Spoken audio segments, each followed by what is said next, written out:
Good evening, ladies and gentlemen. Confidentiality and disclosure in arbitration. We have an array of speakers whose directory entries are as glowing as those in their chambers' brochures. But they come, I'm glad to say, with recent experience of the courts dealing with the very issues that each of them is going to be talking about. The format of the evening is essentially this. We're going to have something of the order of 40 minutes from a double act from those on my right, Nick and Ellen. And then we'll have an opportunity for questions and intelligent comments, if such is possible. And following that, Marcus will then address us on the question of disclosure. And he'll be about 20 minutes of that, something of that order. And again, there'll be an opportunity for Q&A at the end. If you're listening to this online, then you can put your questions online, and if we think they're appropriate, they'll get asked. In which case, I think over to Nick and Ellen. Well, good evening, everybody. Ellen and I are going to talk about arbitral confidentiality. And just before we start in earnest, I want you to consider, but please not say out loud, the following question. What is X? And for X, you could substitute Sir Jeremy Cooke, or you could substitute, if you like, but this is really dangerous, Nick Vineall. But what is X like as an arbitrator? So somebody at work says to you, what is X like as an arbitrator? And you've got a view about that, of course, but what are you going to say? And if you say anything, where has that knowledge derived from? Was it from what somebody else told you about the arbitrator, in which case, where did they get it from? Or does it all actually go back to what happened in a confidential arbitration? And in those circumstances, what is it that you may say and what is it that you may not? Another question to ponder. I'm acting in an arbitration for ship owner 1 against a Chinese shipyard. Can I act in a very similar claim by ship owner 2 against the same Chinese shipyard? And what potential problems does that create? Because I might be getting confidential information in the first arbitration, which would be really rather useful to my clients in the second arbitration. And is that okay? What are the public policy implications of that? Think in a very different context of the Me Too movement and the idea that very high-profile people who have a complaint made against them by complainant 1 can, by well-crafted confidentiality clauses, silence them so that when complainant number 2 makes a similar complaint, confidentiality prevents the court knowing about both of them. You can see that there are some quite broad public policy issues which can be engaged when 2 sets of proceedings, perhaps rather similar, perhaps closely linked in their subject matter, both attract confidentiality considerations. Or for those of us who are lazy, a very pertinent question, can I use some pleadings from an old arbitration as a starting point in a similar new arbitration? Or do I have to plead my demurrage claim from scratch as though I'd never done one before every time it comes along? Is it okay to use that? What if it's the pleading from the other side? So some potentially tricky questions. And before we really address them, let's just think about where duties of confidentiality might come from. So they might come, of course, from express agreement between the parties. And in practice, that will mean either in the underlying contract, which you are arbitrating or litigating, or perhaps from the arbitration agreement. And of course, if your underlying contract incorporates a set of arbitral rules, you might by reference have contracted into what those arbitral rules say about confidentiality. But even if you haven't got anything express, what about implied agreement? Is there an implied agreement as a matter of law? Where does it come from? Implied as part of your agreement to arbitrate, or is it part of the lex arbitrae? Is it properly considered as a substantive rule of law of the jurisdiction in which you are arbitrating? If you've got good eyesight, you can see a man in silhouette scratching his head on that point over on the right, and that's because that is quite a difficult question. That question of exactly where non-express confidentiality duties come from is probably not settled under English law, but you'll be pleased to know that I don't think it really matters for today's purposes. And just a warning that, of course, everything I'm going to say assumes that English law applies. So we know that we might get express agreement, and it's worth looking at what the rules of probably the three institutions most of us come across most often say about confidentiality. So the LCIA rules have an express term. The parties undertake as a general principle to keep confidential all awards, all materials created for the purpose of the arbitration, and all other documents produced by another party not otherwise in the public domain.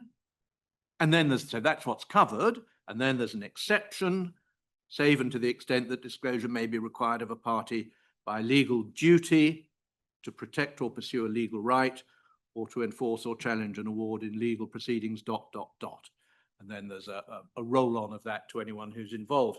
Now, I think quite a difficult question. If you have an express agreement, perhaps that express agreement, and if it were the case that the otherwise implied agreement, or perhaps the duties imposed by the lex arbitrae, went wider, do you have the wider duties, or do you just have the express duties? I don't think that's altogether easy, and might, of course, depend on what the source of the implied obligations are. Is it part of substantive law, or is it an implication? That's quite a difficult question, but again, not one we need to be troubled with today. What do the ICC rules say? They say that upon the request of any party, the arbitral tribunal may make orders concerning the confidentiality of the arbitration proceedings. So actually that isn't going to interfere very much with what would be the impact without any such rule. And the LMAA rules say nothing. This seems to me an extremely good idea, because in many ways it actually makes things simpler. And as long as you understand what the law is, you don't have the complication of having to wonder whether the express terms vary it, supersede it, or whatever. And the case which we are going to talk about is an LMAA case. And it's a case which was decided by Mr. Justice Foxton, as he then was, earlier this year, and it has the memorable name A Corporation and Firm B and another. I was for the defendants who the claimant was trying to injunct, and Richard Millett, KC, and Ellen were for the claimant seeking the injunction. So I am departing from my normal practice. My normal practice as a leader is to get my junior to do all the difficult bits. But on this occasion, I can get my opponent's junior to do all the difficult bits, which seems to me a very neat solution. The key issues covered are the questions of to what material does the obligation of confidentiality extend, and what are the relevant exceptions. So that's what we're going to talk about. And unfortunately, and partly because, of course, the names of the parties are anonymized, and partly also because much of the judgment is in some confidential annexes, I have to say it is quite tricky to follow. and particularly the naming of the parties is not as simple as it might be. So I've done a diagram. So the first thing we need to know is that on the respondent side in the underlying arbitrations, there is a holding company which owns two companies, D-Co and A-Co. And they are the sellers of two vessels. So both D-Co and A-Co are selling vessels, and they sell them to C-Co and B-Co. So there are two transactions, a sale from A-Co to B-Co on the right-hand side, and a sale from D-Co to C-Co on the left-hand side. And both the purchasers are completely independent, but they both have complaints about the sales of the vessels to them. They complain, in a nutshell, that they were misled as to the state of the vessels and that they were misled in a very similar way. So they independently have those complaints. And B-Co go to a firm of solicitors, and they go to their Asian office. And in the judgment, that firm of solicitors is called Firm B. And that's particularly confusing when you've got a B-Co. So that's really important, and I will try, when I refer to it, to say Firm B or the firm, and not B-Co. But if I make a mistake, you can shout at me. But they go to Firm B. And they start an arbitration against A-Co. And that's all fine. A-Co gets some solicitors. That arbitration starts, and a little bit later, C-Co, so the left-hand side one, the completely independent purchaser of the second vessel, who just happens to have similar complaints about D-Co, decides it wants to arbitrate against D-Co, and it goes to a firm of solicitors, and unknown to it, the firm of solicitors to which it goes is the same firm. It's the London office of the firm which has the Asian office. So you have a completely independent claimant going to what is essentially the same firm of solicitors. And all of the issues which arise out of that entirely coincidental for instruction of the same firm. And what had happened, well, I'll go on to the complaints that were made, so that the firm can continue to act for both.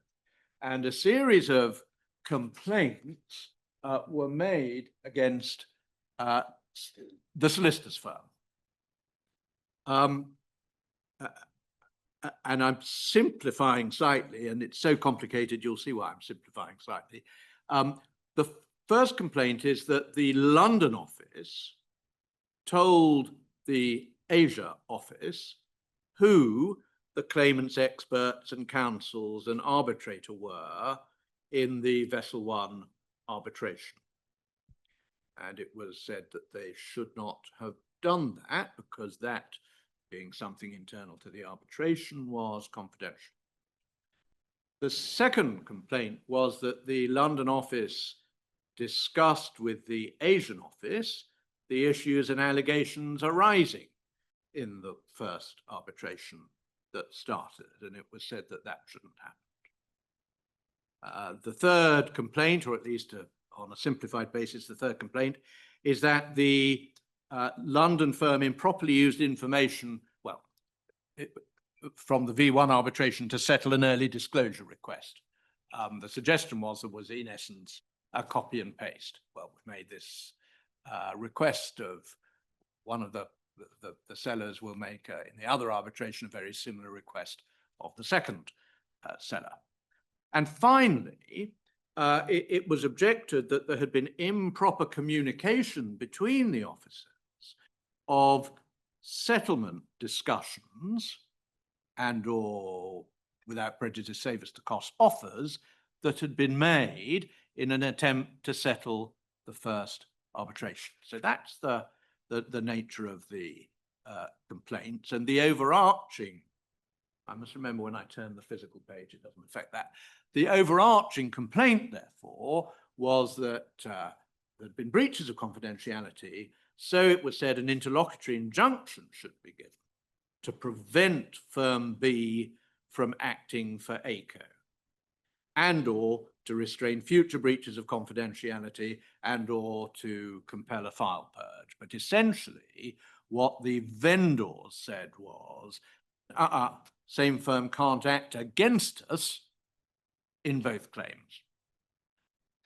And so it was an interlocutory application. So American cyanamide applied. Is there a serious question to be tried? Would damages be adequate? Pretty obviously not. What's the balance of convenience? But with the wrinkle which you get when an interlocutory, the outcome of an interlocutory application might be pretty much determinative. And that wrinkle says, well, in those circumstances, you can look at the strength of the claim. You can form a provisional view on the relative merits or demerits of the claim in those circumstances. So those are the questions, and Ellen is going to tell you what the legal answers are. The judgment describes the scope of the implied obligation of arbitral confidentiality and the exceptions to it in some detail, and it provides a very useful taxonomy of this area of law for practitioners to refer to. Paragraph 14 of the judgment sets out the categories of documents or information to which the obligation of arbitral confidentiality extends. Those are listed on the slide. So the first is hearings in the arbitration, including notes and transcripts of those hearings. The second is documents disclosed by a party in the arbitration to other parties, but only in the hands of those other parties. I'll come back to that. The third is documents generated or prepared for and then used and produced in the arbitration. So, for example, pleadings, witness statements, expert reports, written submissions, correspondence relating to the arbitration. The fourth is the arbitral award. And then fifth, Mr. Justice Foxton held that it was at least strongly arguable that the obligation extends to information that is derived from or obtained with the assistance of confidential information, albeit that the derived information does not itself disclose or incorporate the confidential information. This is an interesting concept which has received little attention in the authorities, and I'll return to it slightly later. Perhaps the most detailed treatment of it is in an article that was written by Sir Stephen Mayles, then recently appointed Queen's Counsel in 1998, so hasn't received too much academic attention.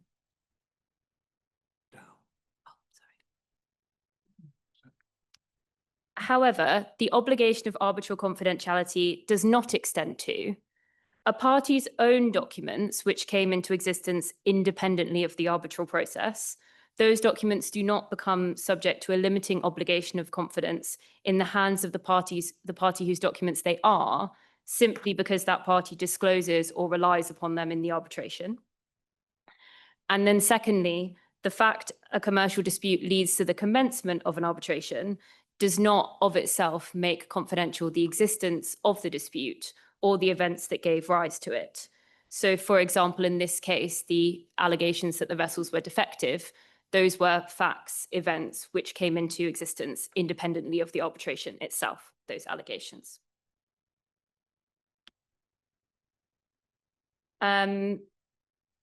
The judgment also contains some helpful discussion of the ambit of the exceptions to the implied obligation of arbitral confidentiality. The 4 or perhaps 5 exceptions were summarised by Lord Justice Lawrence Collins in Emmett. The first is consent, express or implied. The second is order or leave of the court. The third is where it is reasonably necessary for the protection of the legitimate interests of an arbitrating party. The fourth is where the interests of justice require disclosure. And the fifth, in brackets perhaps, is where the public interest requires disclosure. At paragraph 28 of the judgment, Mr. Justice Foxton gave 3 examples from the authorities of the application of the third exception, that being the exception that was relevant on the facts. The first, founding an issue estoppel based on an award against the arbitrating party against in other proceedings or against its alleged privies. The second is permitting statements, reports, or transcripts to be deployed where the witness or expert evidence is being put forward in one arbitration, which is contrary to evidence given by the same individual in a prior arbitration, so attacking credibility. And the third is for the purposes of making claims against or defending claims by a third party. Mr. Justice Foxton also considered it obvious that dissemination must be permissible for the purposes of advancing a party's case within the arbitration. So, such as by interviewing a non-party to elicit their evidence, and in so doing to appraise them of the other party's case, relevant witness evidence, and disclose documents when doing so.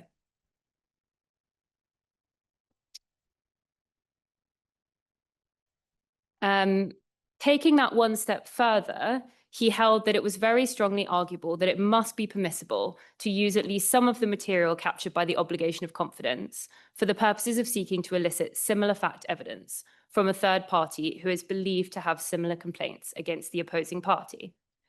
Similar fact evidence being a recognised and very powerful category of admissible evidence in civil proceedings, Mr. Justice Foxton considered that it would be very surprising if the ability to advance a case of this kind was made more difficult in commercial arbitration than in court proceedings.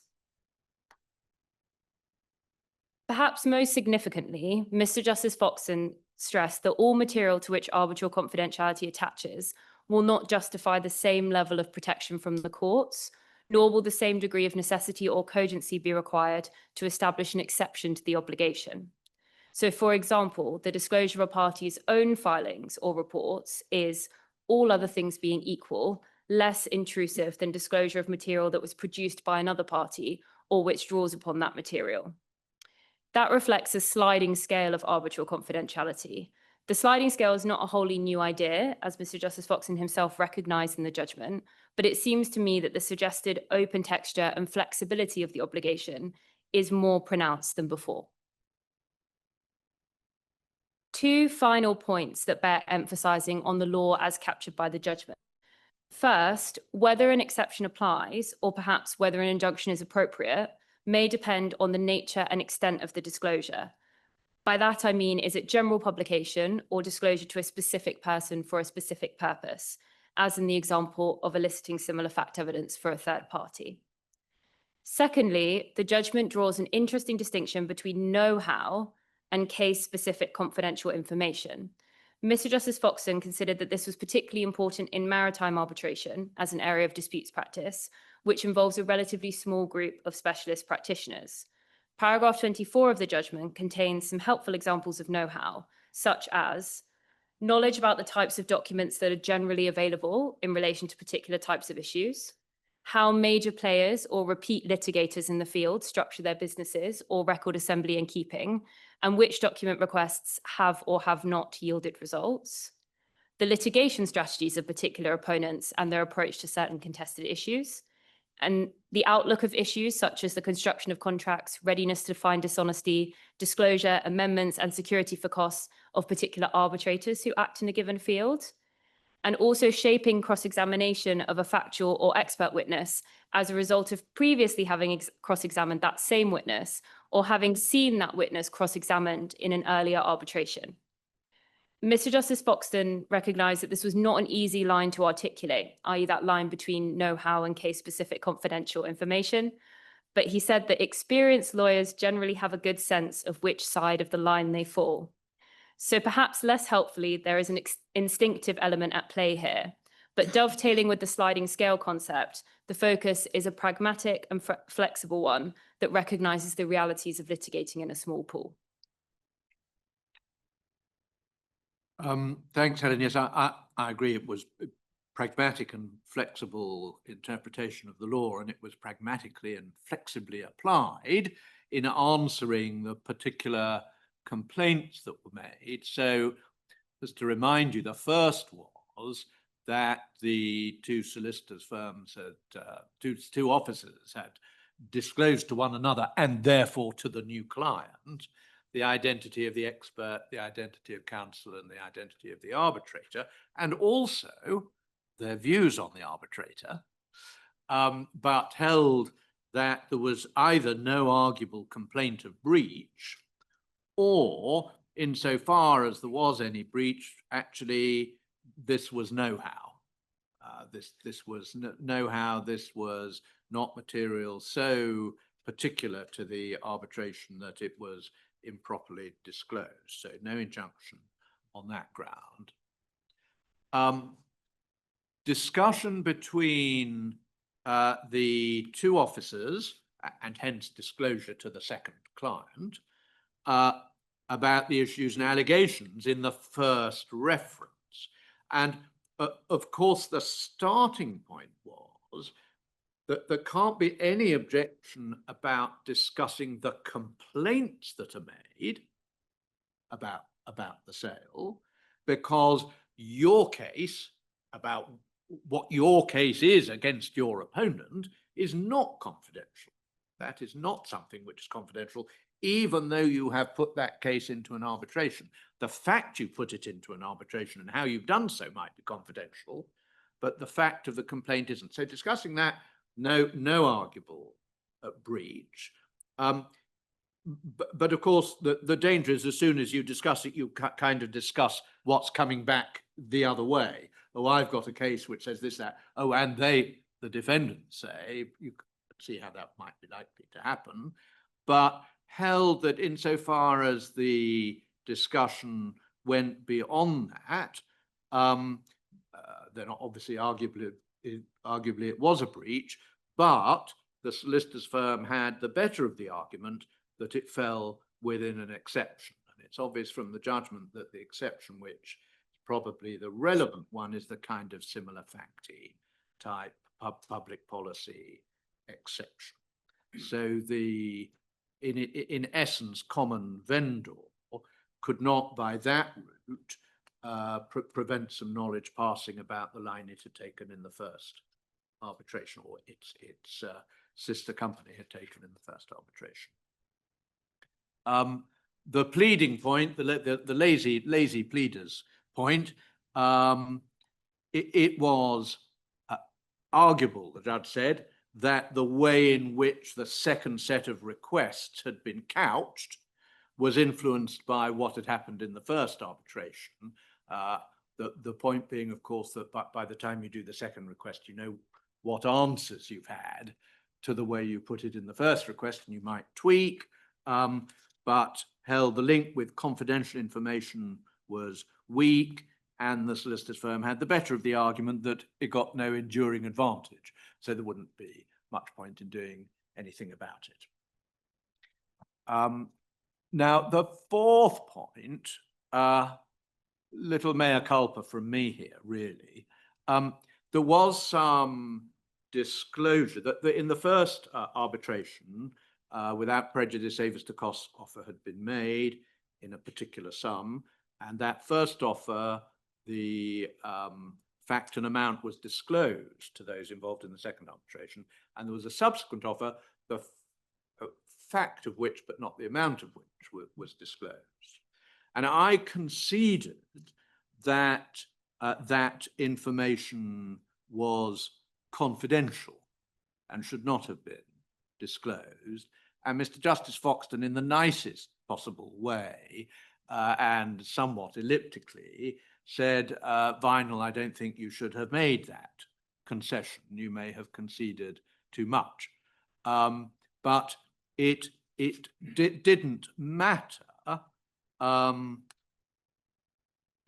ultimately, because although on the basis of my concession that might have been a breach, when he came to deal with what ought to happen as a result, we were okay. So what to do? Well, there's quite a long discussion of how to exercise in those circumstances where there are some arguable breaches and some conceded breaches, what to do.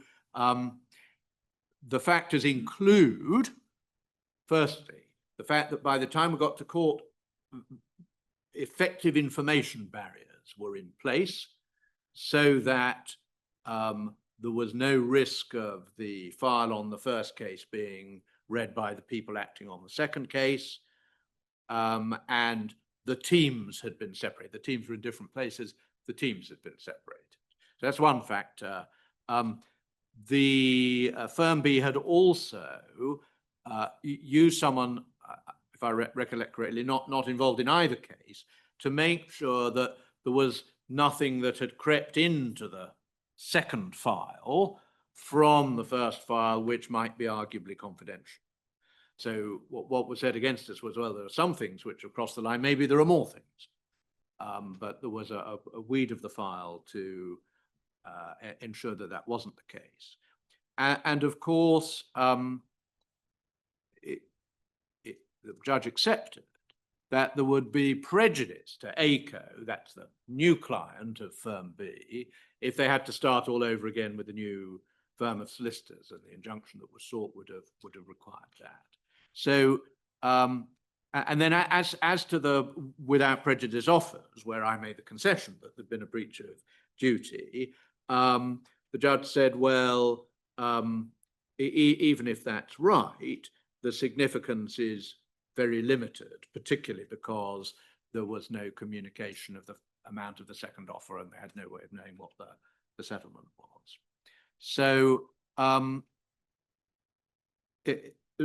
relief granted, all interim injunctive relief in the event refused. But that doesn't, of course, mean that one can't learn lessons from it. And perhaps from the point of view internally of solicitors, points to pick up, apart from what the law is, which is quite important, but the use of information barriers, and the fact that the courts, recognize that they exist and that they can be made to work. A point which I hadn't really thought very much about before was, in the absence of information barriers, what should the systems within a firm be for who can open up a file and see what's going on in it? Should the default position be that only named people can do that, which then might make it much easier at a later stage to say, well, only X, Y, and Z could possibly have seen this material?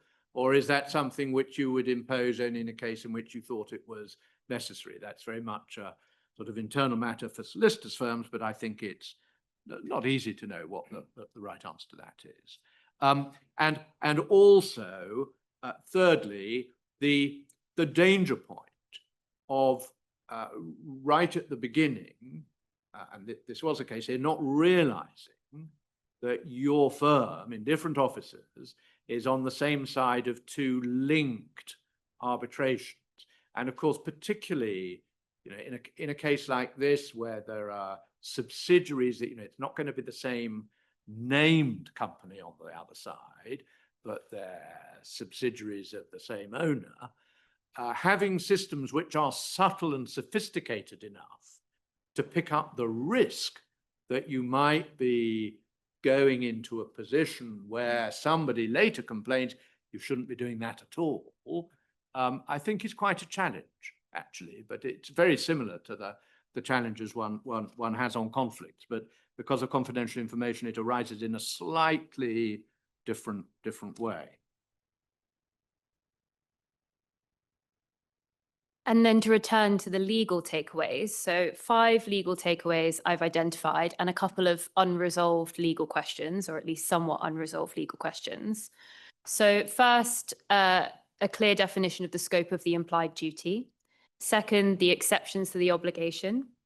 Third, there's a detailed fleshing out of what might fall within the protection of legitimate interests exception, and in particular, the application of this to eliciting similar fact evidence.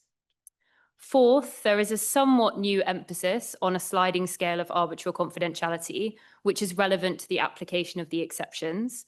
This represents a clear step away from black and white answers in favour of an open-textured, flexible, and ultimately practical approach. And then fifth, know-how is separately defined from material that is covered by the obligation.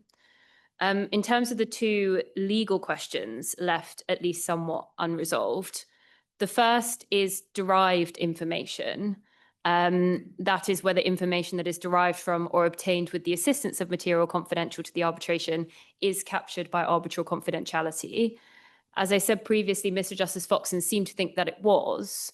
However, the isolation, in my view, of know-how as a separate category cuts down what might conceivably be protected as derived information.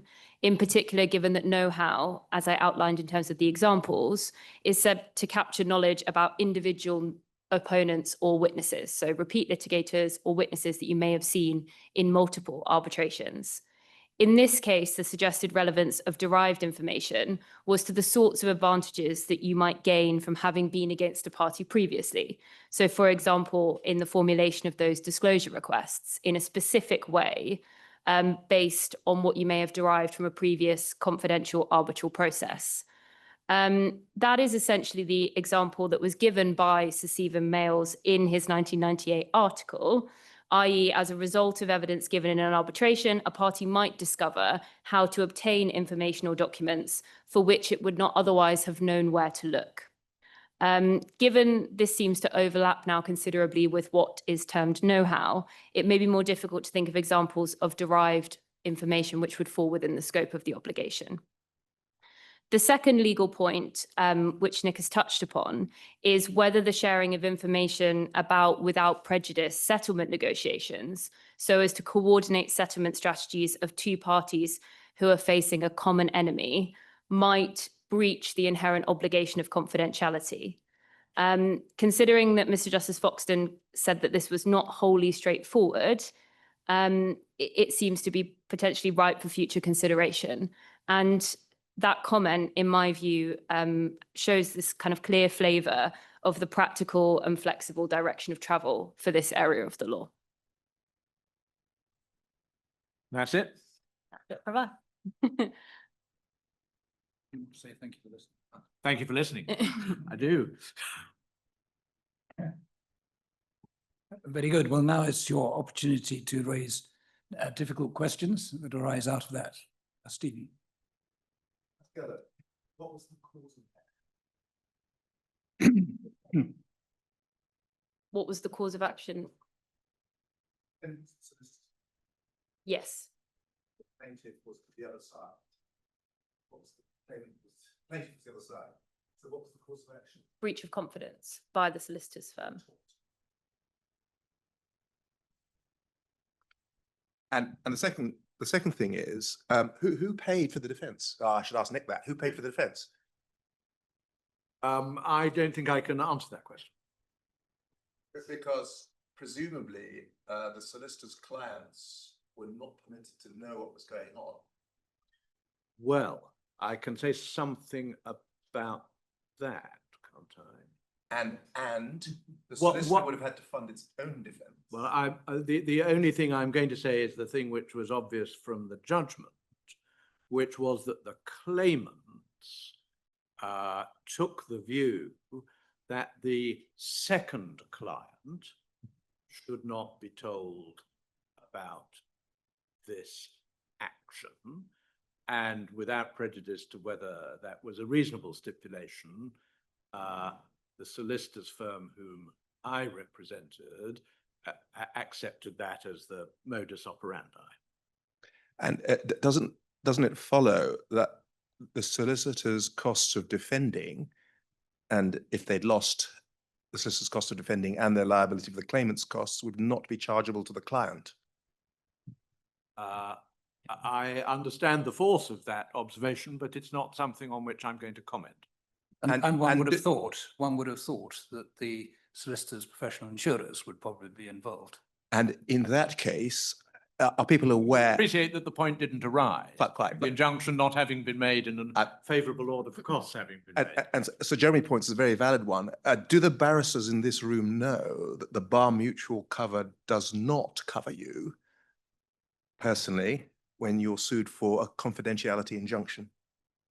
I'd wondered about that on that the right? average solicitor's policy too. I don't know And the answer. I suspect, so there's a very useful way of a collateral attack on the other side's legal team.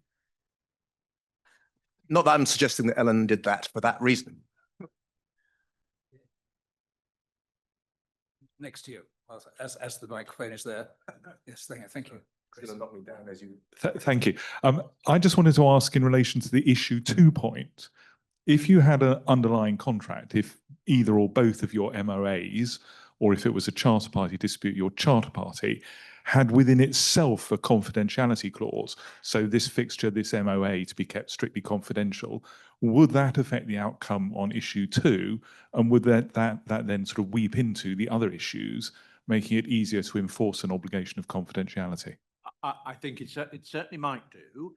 And there were, in fact, some express confidentiality obligations in some of the documents which are listed in the judgment, but the claimants didn't rely on them in seeking their injunction.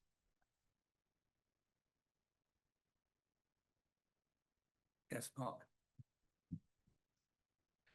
Could I ask you to consider this case in the context of an arbitrator? Assume that the respondent purchasers appointed the same individual as their arbitrator in both references, and there was no objection from the vendor. In the first arbitration, there is a hearing in which the vendor's principal witness is disbelieved. What can, if anything, the arbitrator do in the second arbitration in discussing that issue with his co-arbitrators?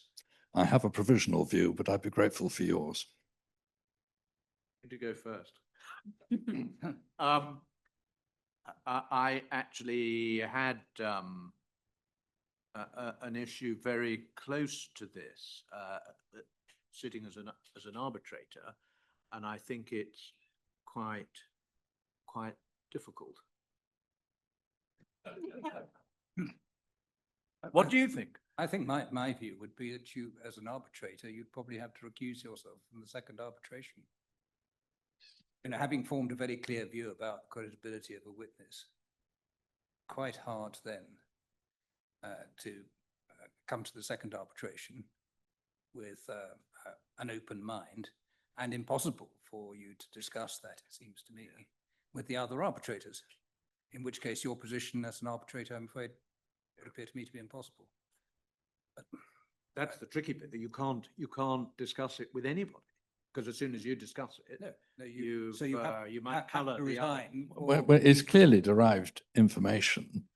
It's not easy to see unless there was a case of fraudulent, dishonest evidence in the first arbitration, how it could conceivably fall within an exception. But in those circumstances, I suppose it might. But then it's very difficult for you to carry on with an open mind.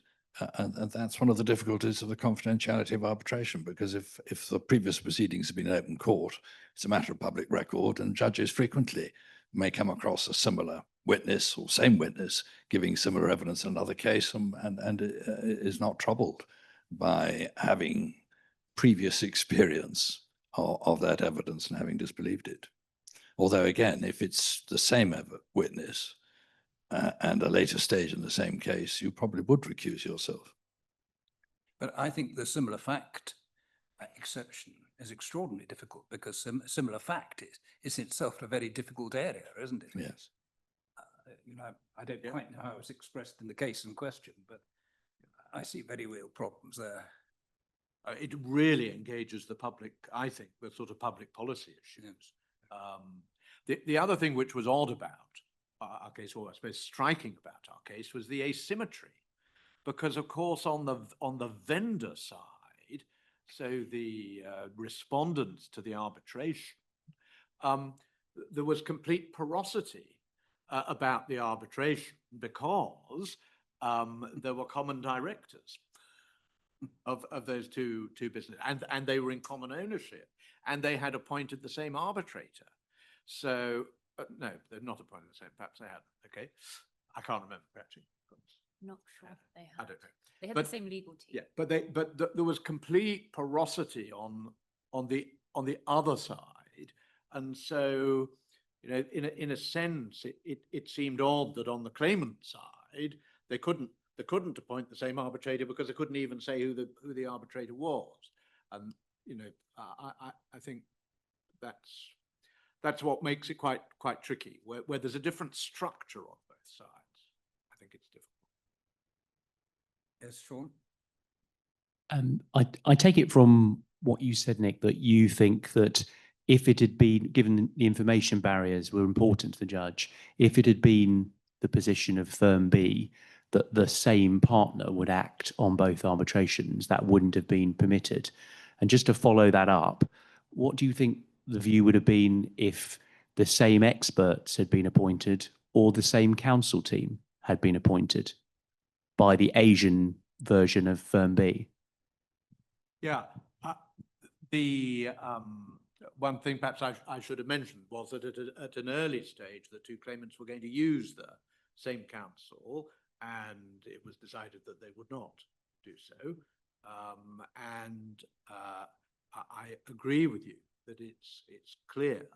I think that it would not have been appropriate for the same fee earners to act on both sides, although that, my word, that gives rise to the oddity that on one side, you've got all the same team, they know everything about everything, and on the other side, you haven't, which just instinctively feels a bit strange. I think the issue of the experts probably depends very much on what information is available to them, and if it's similar fact evidence, perhaps even if the expert has seen both vessels, but that might be material which he can properly know in order to form his view. But I think it's kind of horses for courses. It's probably quite strongly fact dependent. Why was there surely Well, they were separate companies, but they were in common ownership and they had common directors. why was there not then a Chinese wall? Same directors. See why there's asymmetry. The directors have to recuse themselves. They had the same. Well, perhaps.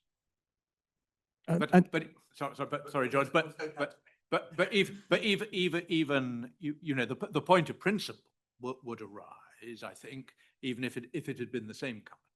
It's maybe, you know, with same company owning both vessels, little bit odd.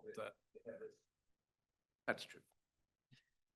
sorry, but didn't you say that the respondent firms had the same legal team for both of them? So where's the equality of arms in that? Was a point that was made. I think on both sides, I think it was recognised that information had travelled. So one of the points leaning against the grant of the relief was the fact that on the solicitors firm side, the information which they knew they had already transferred to their clients. So I think looked at from that perspective, seeing the clients on my side, i.e. the kind of two companies in common ownership, on both sides, the clients kind of had access to certain information and there had been certain leakage, which had just was kind of the fact pattern of the case, I think. And thank you. And the other point was, well, very similar, and in fact, exactly the same point about the same partner, for example, acting for the claimants in both cases.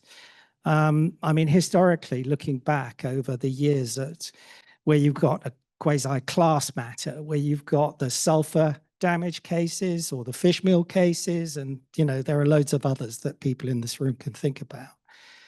In my experience, the P&I clubs would commonly want to go to one firm and inevitably to one partner. So it sounds as though what this case is saying, that partner, chosen partner, couldn't do this.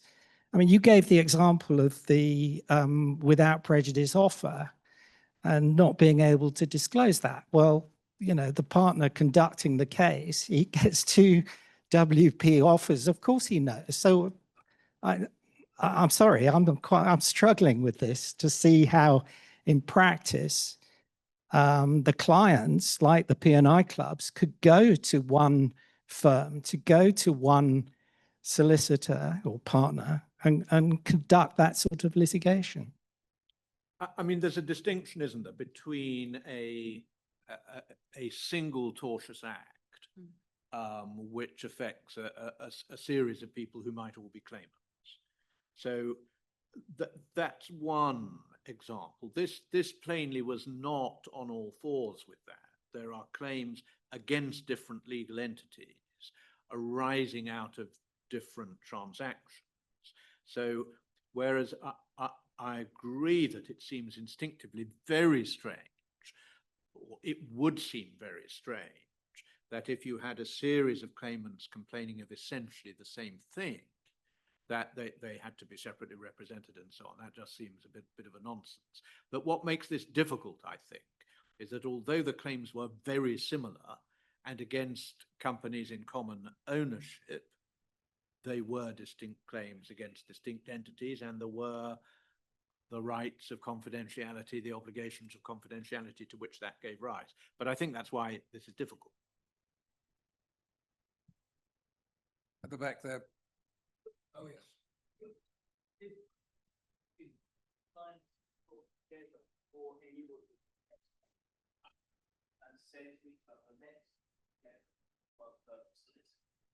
The difficulty in this case may be that Company A found out by way of the arbitration proceedings that have begun with regard to the first vessel. I think that fact pattern would have been, in a sense, easier, but I'm not sure that it necessarily provides an answer, because still the position, I think, the starting position, subject to the exceptions, I feel would be the same. That because you're suing in relation to different contracts and you're suing a different defendant, yes, you can tell each other, you can sit and tell each other what your complaints are, but can you tell each other what the answer you got in your arbitration? Unless you come within an exception, I think you can't. But it would, in a way, be even more striking in those circumstances. The difference between arbitration and litigation, I think, is quite extraordinary, really, when you think about it as a matter of public policy. Yeah. And you think about all those cases in litigation, where, for example, suing all the LMX insurers all those years ago, or the long tail stuff, asbestosis and what have you. Same experts. I mean, you know, the knowledge was just flowing across from one case to another. And query about disclosure, which shouldn't have happened, but who knows? Yeah. But why should there be such a difference here? I remember before I went on the bench, I had a similar case about this confidentiality in arbitration, where Ken Rokeson was the arbitrator, and he had a very high view of confidentiality, and he ruled against me that the existence of the arbitration and the claim shouldn't even be disclosed.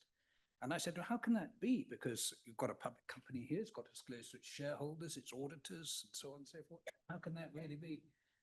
And I think what we're seeing now is a much more sensible approach towards confidentiality and arbitration, that they've got to be limits to how far it can go.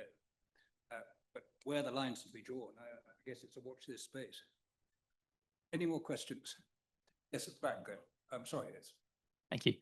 A common situation is you'll have two arbitrations commenced, one under a contract and another against a guarantor in relation to that contract. There may not be common directors between the guarantor and the underlying entity. They may well be in common beneficial ownership, but the connection between them might be relatively distant in corporate terms. In that scenario, do you see the sharing of information between guarantor and guaranteed as potentially breaching this arbitral confidentiality?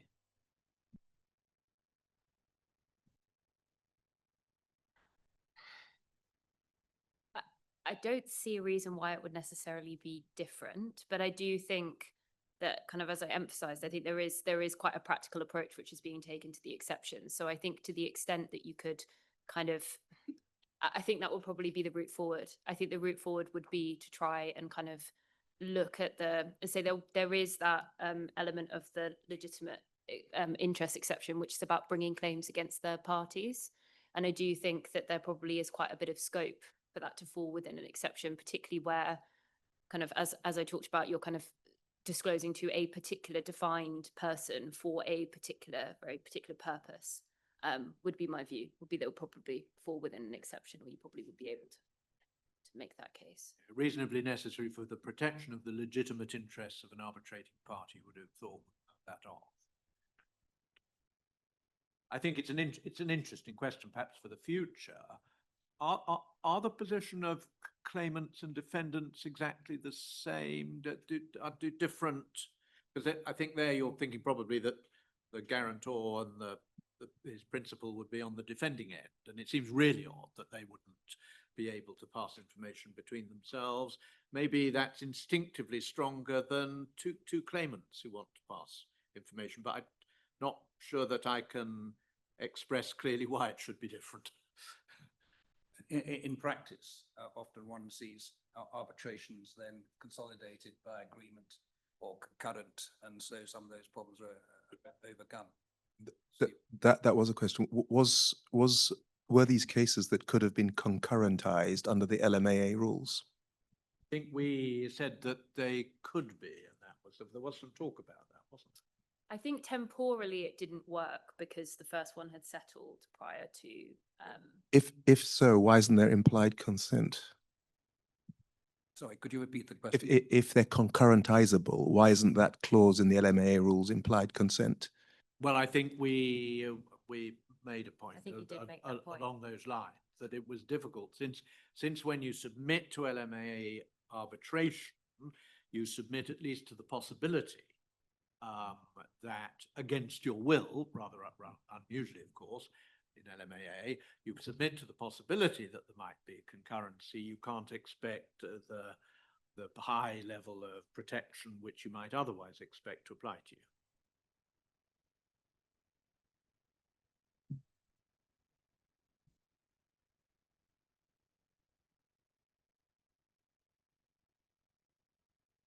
So on the guarantor and the guaranteed point, wouldn't it often arise from a similar, from the same contract or a related contract? And also, given the interrelation between liability, to avoid the double recovery, wouldn't it be necessary for one party, say the guarantee, to know whether the guarantor has paid up, etc.? So wouldn't those factors be a reason as to why the guarantor guarantee situation should be treated differently? Yeah, I think it would. But so it's also the interest of justice required disclosure, you might say, in that case.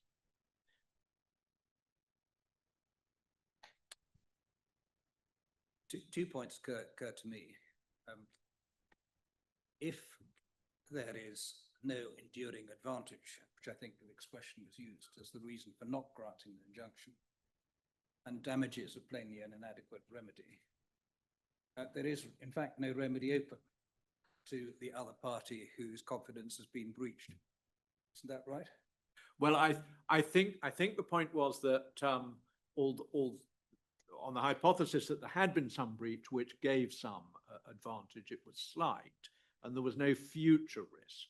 So nothing could be put back in the bottle. Yes, but I don't think that's the point I'm making is that it's quite open no to a judge to take the view that at the end of the day, there's no real harm done here. Yeah. Ergo, no reason for an injunction, and let's squash all these cases about breach of confidence. Yeah. Well, to some extent, on some of the points, that's essentially what he did say. Yes. Yeah. Yes. And secondly, just take a vote on it. How many of you think Nick was right to concede what he did? Hands up if you think he was right.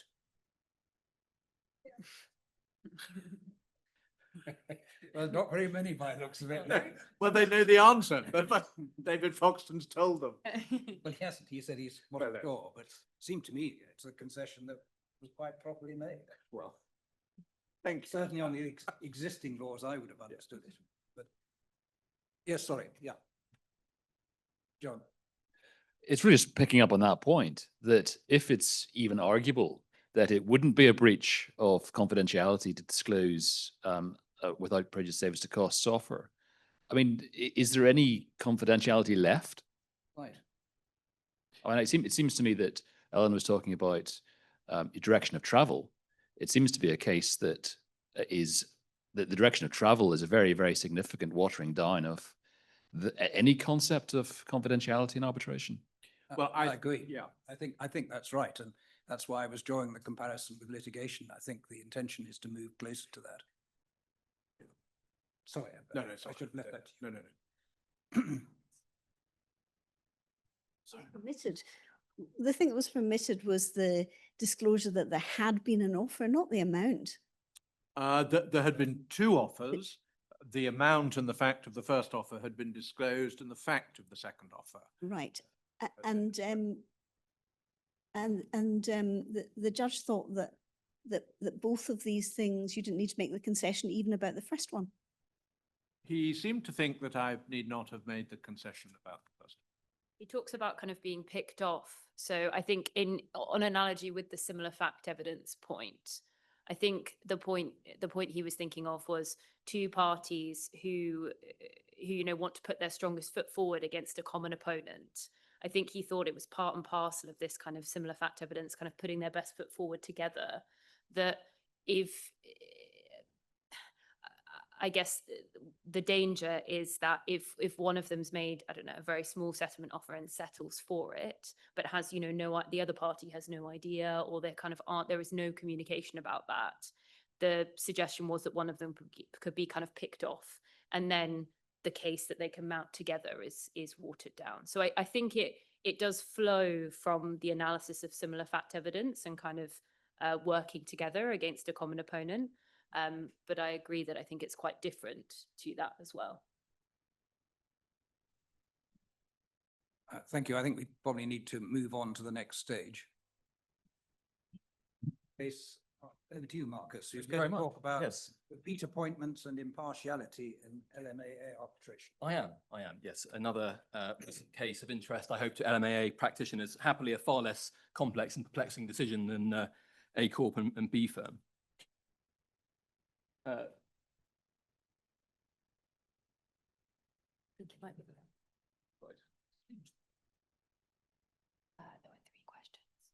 So yes, the case concerned the circumstances in which LMAA arbitrators are required to disclose prior appointments in other arbitrations by the same solicitors or client when appointed in later arbitration. You'll all be familiar with the legal framework. Everyone knows Section 33 imposes a duty on arbitrators to act fairly and impartially. Now, one aspect of that is the duty to disclose circumstances which might give rise to reasonable doubts as to impartiality, which arises at common law, but now also enshrined in statute under the latest Arbitration Act. And as you would all know, there are two remedies effectively where the duty has been breached, one of them being an application under Section 24 to remove the arbitrator, and the other being a challenge to the award under Section 68 at the end of the arbitration. And you'll also know that bias can be either actual or apparent. And in most cases, of course, the allegation is apparent rather than actual because of difficulties of proving actual bias. The test for apparent bias, as I'm sure many of you will know, originates in, or at least the modern test, in Porter and McGill, and asks whether the fair-minded and informed observer, having considered the facts, would conclude there was a real possibility that the tribunal was biased. That was confirmed in Halliburton and Chubb to apply equally to arbitrations. And the Supreme Court also put some flesh on the bones of the test and explained that the fair-minded observer is objective and detached, neither complacent nor sensitive or suspicious. So it's a rigorously objective test. In contrast, notably, to some arbitral institutional rules, including in particular the ICC rules, which focus on matters that might call into question impartiality in the eyes of the parties, and thereby introducing a subjective element into the assessment. And similarly, the LCIA rules, which again ask or require arbitrators to disclose matters likely to give rise in the mind of any party to grounds to doubt the arbitrator's impartiality. And in, you would all know the fact of the Halliburton case, but it involved an instance of overlapping arbitrations where the arbitrator accepted an appointment in one arbitration and then subsequently 2 further appointments in related arbitrations without disclosing the latter appointments to the claimant in the first arbitration. And that was considered to be a breach of his duty of disclosure, although on the facts of the case, there was ultimately no grounds for considering that there was a real possibility of bias. Now, how does that apply in maritime arbitrations? Well, in Halliburton, the Supreme Court recognized that maritime arbitrations and some other forms of arbitration, sports, commodities, perhaps some forms of insurance arbitration, raise different considerations, and therefore you must always look at the custom and practice in the relevant field before deciding whether disclosure is required. And that is not a new idea. That's been a feature of the IBA guidelines for a long time. The orange list, when discussing disclosure of overlapping appointments, refers to the fact that in some arbitrations, it's so commonplace that it may not be a matter for disclosure. They also noted that in maritime arbitration specifically, and in some other types of arbitration, overlapping appointments are very common. And GAFTA and LMAA arbitration got special mention, as you'll see there from what Lord Hodge said. I've set out on the slide. But of course, what the Supreme Court was considering there was overlapping appointments, not repeat appointments by the same client or the same solicitors potentially over a long period of time, which may give rise to rather different considerations. So the question of repeat appointments then came up last year in a case called ITO and Shell, concerning another highly eminent arbitrator, Dame Elizabeth Gloucester, who was appointed in an ICC arbitration by a client of Freshfields. When she was appointed, she then disclosed 2 appointments in the last 2 years by other clients of Freshfields, but not an expert instruction, which it also received from Freshfields. So not an arbitral appointment, but another instruction from Freshfields to give expert advice.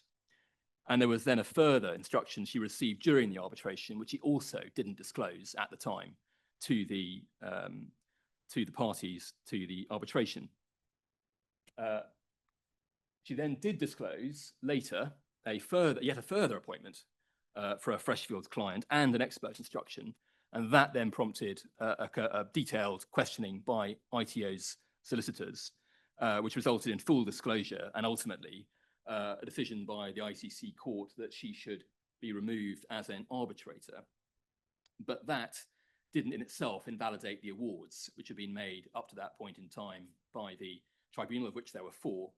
So the awards were then challenged under Section 68 on the grounds that there were grounds to doubt the tribunal's impartiality. And Miss Justice Jacobs agreed that on those facts, there were reasonable grounds for doubting impartiality due to the number of appointments, 6 or 7, their nature, and the relatively short period, 5 years. So that might be thought to be a fairly clear line in the sand and indication of the approach of the courts to repeat appointments. However, maritime arbitrations continue to be something of a special case, you'll be pleased to hear. And the same issue came up again this year in a case called V another snappily titled memorable case, in which it was a ship sale dispute, the claim under an MOA, and the sellers alleged that the buyers had repudiated the MOA sale contract and claimed the deposit. Ultimately obtained an award in August last year, at which point the buyers challenged the award under both Section 67 and 68 on the grounds of bias by the tribunal. They said they complained about numerous decisions made during the arbitration and also said that by virtue of those decisions, the arbitrators had repudiated their contracts of appointment, and that repudiation had been accepted, and therefore their jurisdiction had come to an end during the course of the arbitration. And there was a lot of flack fired, but the main complaint was a failure of disclosure by Mr. H, one of the arbitrators, in not disclosing prior appointments by the seller's solicitors in earlier arbitrations. It was said he either hadn't, well, although he had given some disclosure, as I'll explain, that was inadequate. And in fact, the case was on all fours with ITO, if not a fortiori. Now, he was asked 3 times to disclose his connections with the seller's solicitors. The first time, at an early stage in the arbitration, and he was asked to disclose connections with both parties, to which he responded, well, I've been involved with both firms of solicitors for the entirety of my career over a very long period of time, and left it at that. And that was accepted at the time, and no further complaint was made. However, the relations, I think it's fair to say, without risk of understatement, between the tribunal and the buyers, and between the buyers and the sellers, deteriorated rapidly as the arbitration progressed. And by February 2024, they were at loggerheads with the tribunal and made a further inquiry of Mr. H for details of his connections with K's solicitors, at which point he disclosed 1 instruction as a barrister and 8 previous instructions or appointments as an arbitrator since 2008, of which 2 had progressed to an award, and gave details of his fees. And again, matters were left there at that time, but there was then 6 months later an award made against the buyers, and they then made a further inquiry post-award for further details, which Mr. H courteously responded to, unlike the other arbitrators who said they weren't going to respond to that inquiry because they were functus officio. But he did respond and disclosed 88 appointments in total over the previous 5 years, of which 14 had been by K's solicitors, and 2 of those arbitrations were active, and gave details of his fee income. So what was said then was, well, that is not consistent with what was said back in February 2024. There were more instructions than we'd been given to understand. And not only that, but there must presumably, they said, have been 2 further appointments accepted since February, because there were 2 live arbitrations disclosed, which the arbitrator must have accepted without notifying the buyers in the arbitration. And that, they said, was a further breach akin to Dame Elizabeth in the ITO case. And therefore, this was an egregious breach of his duties, and the award had to be set aside. Now, Mr. Justice Calver started from the position that a failure to make disclosure is a factor, at least, that a fair-minded observer will take into account, but noted that one has to examine the custom and practice in the relevant field of arbitration, which here is maritime arbitration, and cited Halliburton for that proposition, and also noted what was said in Halliburton about maritime arbitration specifically in the context of overlapping appointments. But as I said, this wasn't a case of overlapping appointments, but rather repeat appointments, which raised different considerations. So he decided that the best approach was to examine the LMAA's guidance on this topic, which can be found in their advice on ethics, of which the most recent edition is from May last year. And the introductory paragraph squarely addresses this problem, noting that there is a custom in LMAA arbitration that parties do frequently appoint the same arbitrator in different cases. But there's also paragraph, there's quite a lot in the advice about this topic, but paragraph 1.4 is also important because that recognizes that if there is a regular relationship between an arbitrator and a party, that may be something which requires disclosure, the touchstone being how a reasonable party would perceive the situation. But ultimately, the judge decided that didn't detract from a very clear statement a few paragraphs later in paragraph 1.8, which again reaffirms the indication in the introduction that frequent appointments are common in LMAA arbitration and indeed inevitable. And therefore, it is not a matter, it is said in the advice, for disclosure. So on that basis, so drawing from Halliburton and the LMAA advice, Ms. Justice Calver decided Mr. H had no obligation at all to disclose his prior appointments by K's solicitors. And distinguished ITO on a number of grounds, the most significant of which is the fact that ITO was an ICC case. And as I explained, because the ICC rules introduce a subjective element to the test for disclosure, that required Dame Elizabeth to disclose matters which an LMAA arbitrator applying the Halliburton test was not required to disclose. So the case was not similar to ITO at all.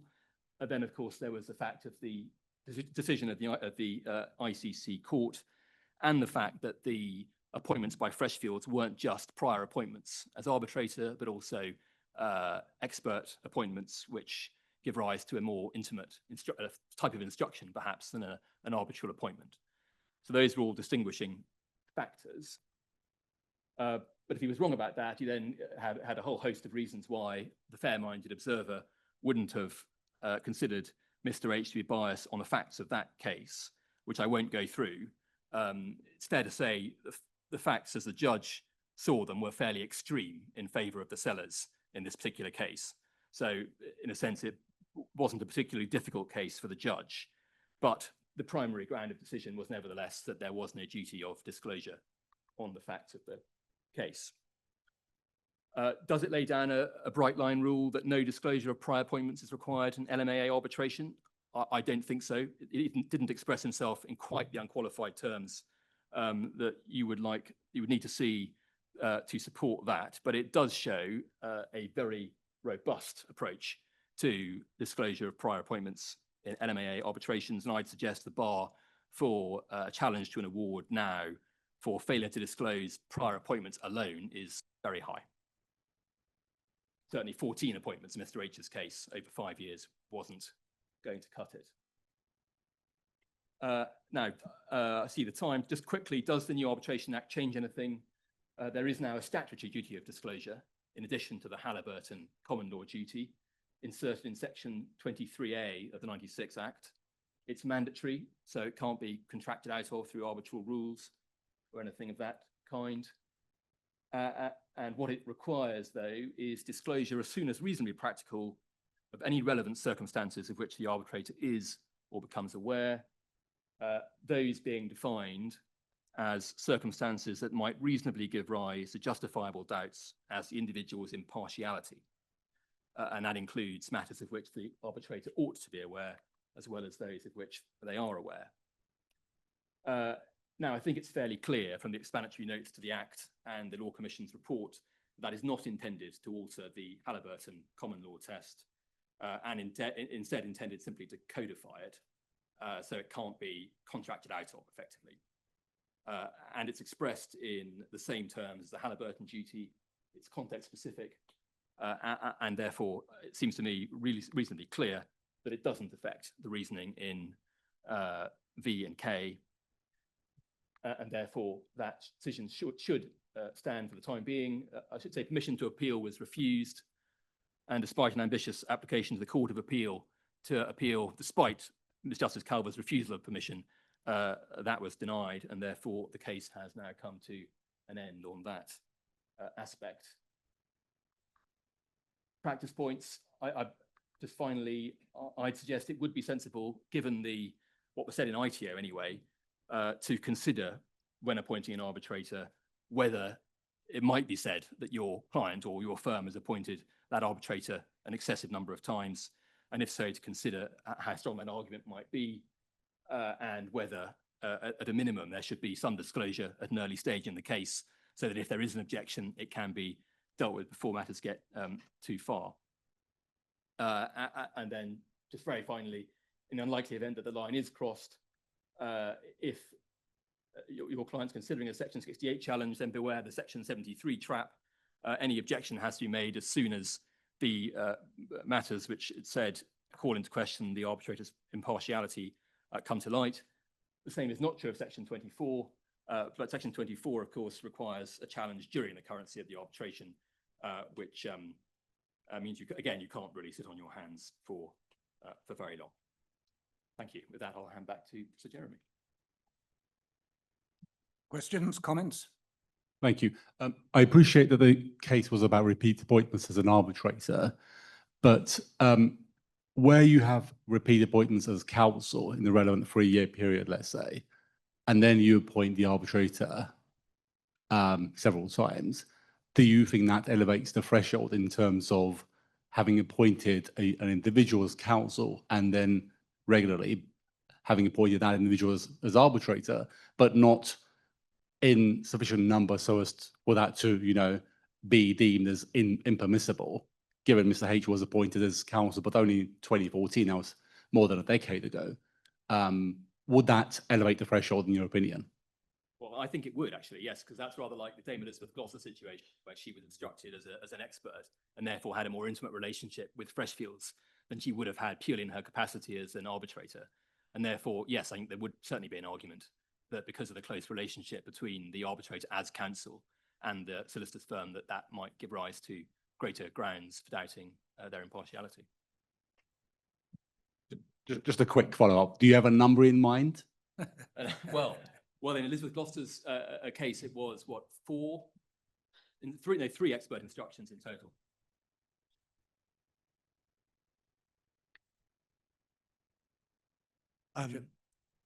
Can I just follow up on that? Because I think that on one of your slides, it was mentioned that Mr. H had received instructions from the solicitors' firms as well as receiving appointments.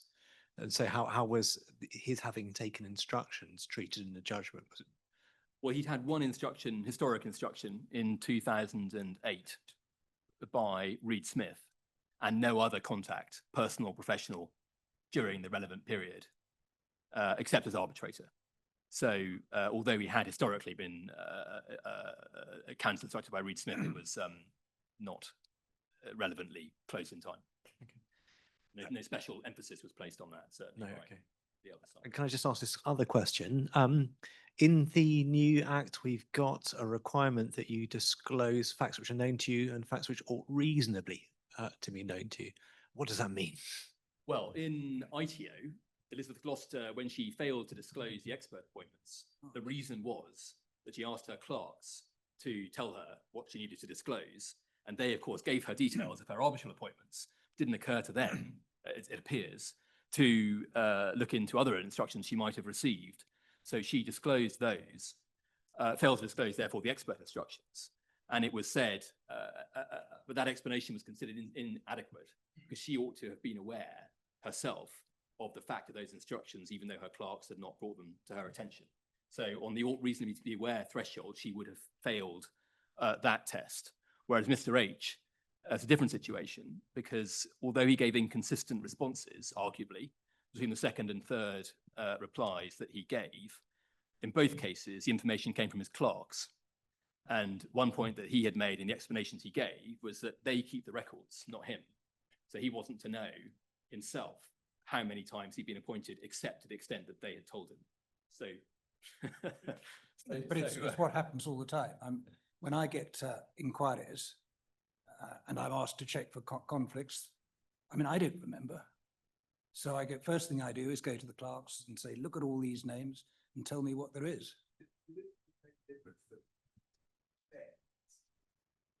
Yes, it did, because it was that then explained the inconsistency, arguable inconsistency between the second and third explanations, because the allegation that it showed that he was being not being candid with the parties was easily explained by the fact that he was simply passing on what he'd been told. I mean, I think it's quite a tough decision on Dame Elizabeth Gloucester, to be frank. I mean, the expert things she might have remembered. I think I would remember the expert appointments if they were during the course of one's time as an arbitrator, because they don't come all that often, the expert stuff.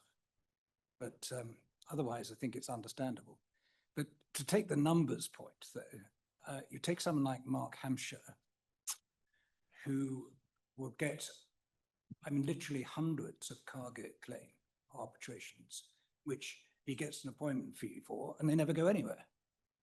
And the idea he has to disclose all the appointments that come from Clyde's or HFW or whoever it is who's instituting cargo, it's a nonsense, isn't it? Some do, of course. Well, maybe I don't get those appointments, so I don't know. But the questioning has become, I mean, quite obtrusive. In non-LMA arbitrations, I will always be asked for things on the orange list and going beyond that. So people won't ask just for 3 years, they'll ask for 5 years. And of course, we're now asked about what arbitrators have you sat with in the last 5 years? Have you sat with Bernard Eder? How many times in the last 5? Well, I hate to tell you how many times I sat with Bernard Eder in the last 5 years. It's a very considerable number. But where you get non-specialist shipping solicitors coming to the LMAA sphere, you get all those questions asked because they're not familiar with the LMAA setup and the way it works. And if you're asked, I mean, how can you refuse? As a potential arbitrator, you're bound to say yes.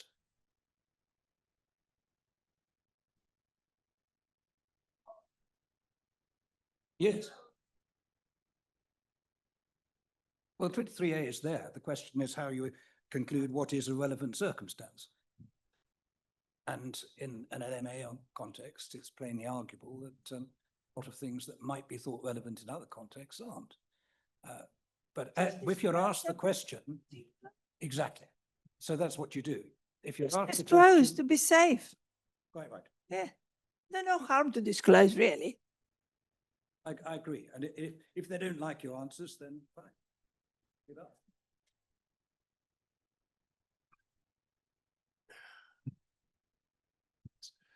It's just an observation, really. It's not just a question of non-specialist solicitors coming into the maritime sphere. It's also non-specialist arbitral institutions.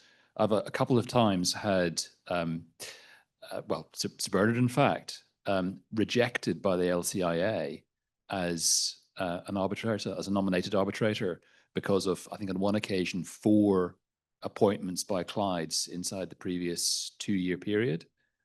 So, I mean, obviously, yes, you have to disclose, but there's a risk that perfectly good, and obviously impartial arbitrators are not permitted to be appointed by the parties. Well, probably not allowed to say it, but there's certainly a perception that some of the institutions wish to widen the number of arbitrators, regardless of perhaps the quality of those who are first selected. That way. Sorry, yes, you first, sorry. So yeah, Keith Raybury, Reed Smith. I understand in the judgment there was some discussion as to the relevant part of Reed Smith that made the appointments in question, whether it should be constrained to the shipping department or the full firm. And of course, in a very large firm of solicitors, you may have a very large number of arbitrations going on at any time. And you could essentially be precluded from appointing any of those individuals as counsel or experts if the relevant consideration is the full firm. Do you have any view on what is the scope of the relevant appointing body? That partly goes to the numbers question, I suppose, and whether it's relevant if some of the appointments by different parts of the firm in different areas and have nothing to do with maritime arbitration or the partner concerned. I mean, it came up in V&K primarily in the context of how to explain the arguable inconsistency in the responses that Mr. H gave, and one basis on which the differences in the statements might have been explained was that one was giving details of all appointments by Reed Smith and one by the transportation group, who were the department involved in this particular arbitration. So exactly how it would apply in this context you're talking about wasn't addressed, but I imagine there must be a fair argument that if some of the appointments or instructions are coming from unrelated partners and unrelated departments, the fair-minded observer would not regard that as being a legitimate reason to doubt the impartiality of the arbitrator. If I give disclosure, when I give disclosure of appointments by a firm, I will ask my clerks to break it down between those that come from the shipping department, those that come from the insurance those come from commodities, and even the different offices around the world. Whether it makes any difference, I haven't a clue. But it seems to be I lay it all out and then there's no room for criticism. As Alec says, you disclose everything, and if they don't like it, well, you go quietly.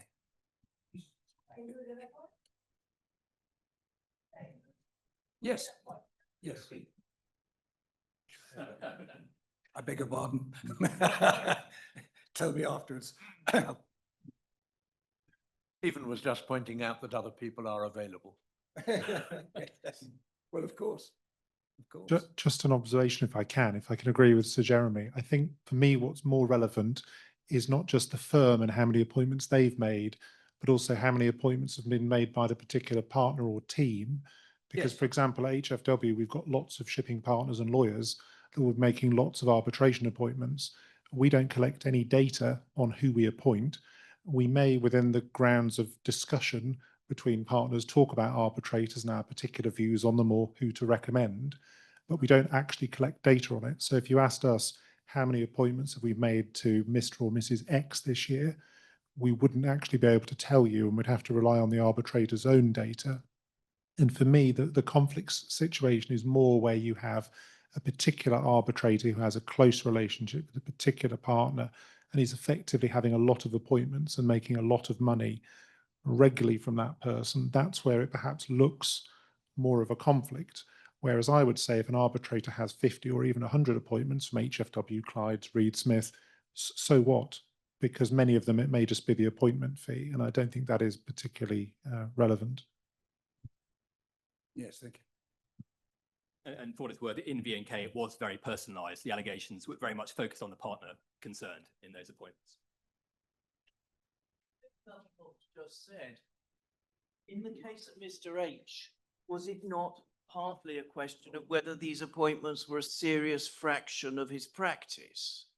I mean, if somebody called them Mr. Z was just beginning in the profession and had 8 appointments over the last 5 years from a particular firm, but they only had 24 appointments in total over the 5 years, that might be disclosable.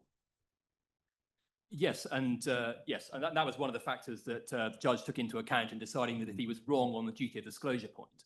Nevertheless, there was no serious ground for doubting Mr. H's impartiality, because although he'd had a number of appointments, the overall proportion of his income as an arbitrator those appointments represented was pretty modest. And in fact, he's also a well-known practicing King's Counsel, and therefore his arbitral income is probably a relatively small fraction of his overall income. So there was no suggestion of financial dependence in his case. Whilst I might be prepared to vouchsafe the percentage of income, I certainly wouldn't be prepared to give figures. I mean, I do think that's a step too far, don't you?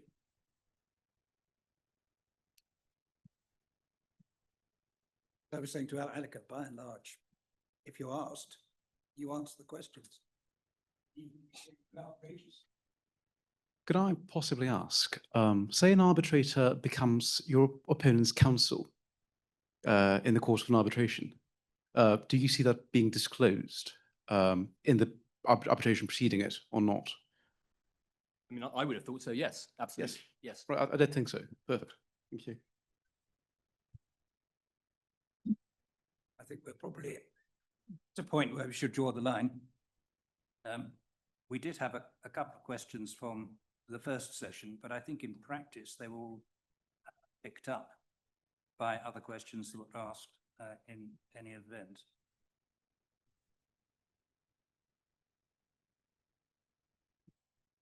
There's one from Claire Ambrose here. Can the arbitrator provide HFW with the data on numbers? That's probably confidential to the client. Any thoughts?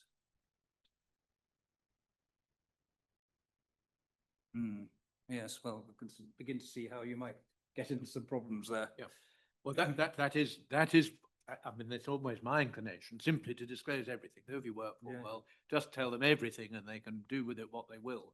But one does worry a little bit about whether in the course of doing that, you are yourself disclosing something you should not disclose.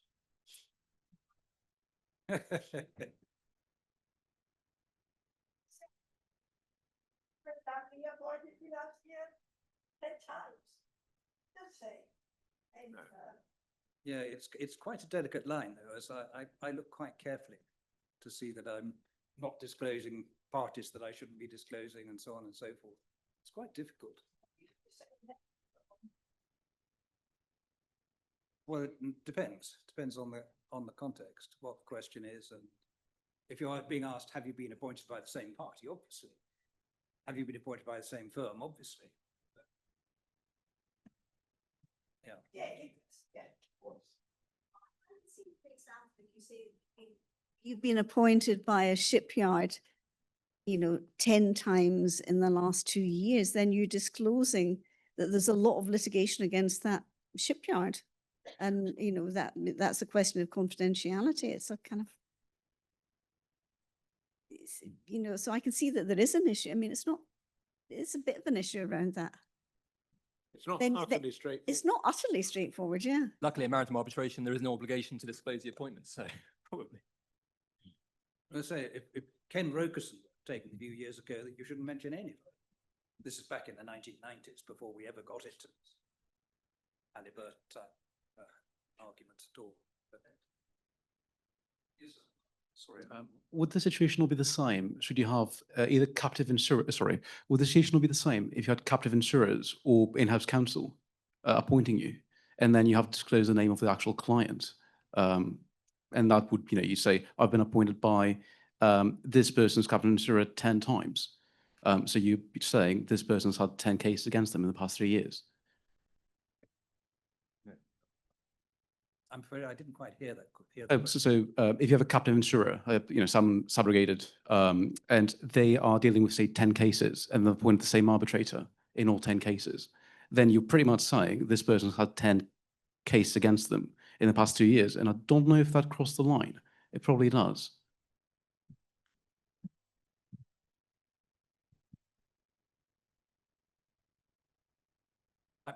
Talking about a captive insurer, appointing repeatedly the same arbitrator.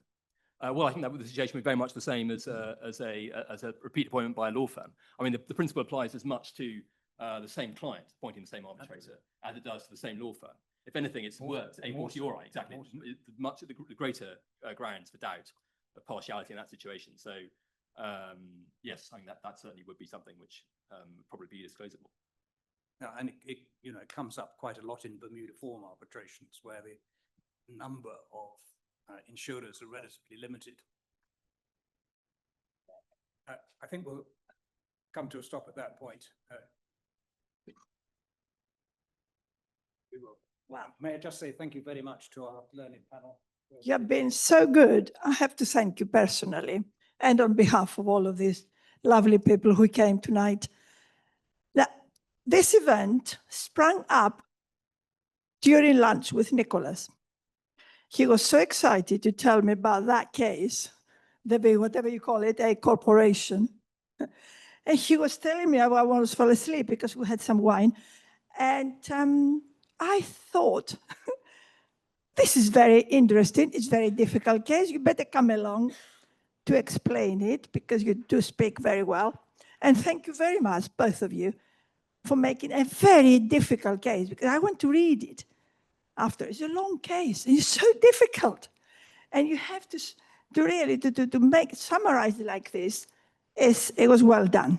And thank you, Marcus, for enlightening us. This is very important subject for arbitrators. And we're all scared. And our chairman of the council, thank you very much for chairing it. And it's all very good when you chair things. Thank you all for coming.